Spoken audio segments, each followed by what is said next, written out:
తాజా 30 ఆంధ్రప్రదేశ్లోని ఒక కోర్టు సంచలనాత్మక తీర్పు ఇచ్చింది. మాజీ ఎమ్మెల్యేతో పాటు 15 మందికి ఏకంగా యావజ్జీవ కారాగార శిక్ష విధించింది. ఈయన పేరు చెంగల వెంకటరావు. 2004లో తెలుగుదేశం పార్టీ తరఫున శాసనసభకు ఎన్నికయ్యారు. విశాఖపట్నం జిల్లాలోని పాయకరావుపేట నియోజకవర్గం నుంచి ఆయన ఎమ్మెల్యే అయ్యారు. 2007లో బీచ్ మినరల్స్ అనే కంపెనీ విశాఖ జిల్లాలో ఒక ప్లాంట్ పెట్టాలని భావించింది. నక్కపల్లి మండలం బంగారమ్మపేటలో ప్లాంట్ ఏర్పాటుకు సన్నాహాలు చేసింది. ఆ సమయంలో ఏపీ ముఖ్యమంత్రిగా వైఎస్ రాజశేఖర్ రెడ్డి ఉన్నారు. బీచ్ మినరల్స్ కంపెనీకి అనుమతి ఇచ్చినందుకు టీడీపీ ఎమ్మెల్యే వెంకటరావు తీవ్ర నిరసన వ్యక్తం చేశారు.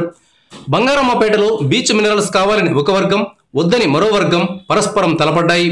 వెంకటరావు ప్రతిపక్ష పార్టీలో ఉన్నారు కాబట్టి సహజంగానే ప్లాంట్ వద్దంటున్న వారికి మద్దతుగా నిలబడ్డారు. రెండు వర్గాలు తీవ్ర స్థాయిలో ఘర్షణ పడ్డాయి. ఈ గొడవలో పూసాల కొండ అనే వ్యక్తి చనిపోయాడు. ఈ కేసును సుదీర్ఘంగా విచారించిన అనకాపల్లి సెషన్స్ కోర్టు సంచలన తీర్పు ఇచ్చింది. ఒక మాజీ ఎమ్మెల్యేకి యావజ్జీవ కారాగార శిక్ష విధించడం బహుశా ఆంధ్రప్రదేశ్ చరిత్రలో ఇదే తొలిసారి కావచ్చు. ఈ కేసులో మొత్తం 24 మంది నిందితులు ఉన్నారు. వారిలో 3 చనిపోయారు. 15 మందికి జీవిత ఖైదు విధించగా 5 మహిళలకు 2 ఏళ్ల శిక్ష విధించారు. 2014 ఎన్నికలకు ముందు చెంగల వెంకట్రావు టీడీపీని వదిలిపెట్టి వైసీపీలో చేరారు. ఆ పార్టీ తరఫున పాయకరావుపేట నుంచి పోటీ చేసి ఓడిపోయారు. Thank you viewers. ఈ వీడియో మీకు నచ్చితే లైక్ బటన్ టచ్ చేయండి. తాజా 30 ఛానల్కు సబ్స్క్రైబ్ చేయండి. మీ మిత్రులకు షేర్ చేయండి.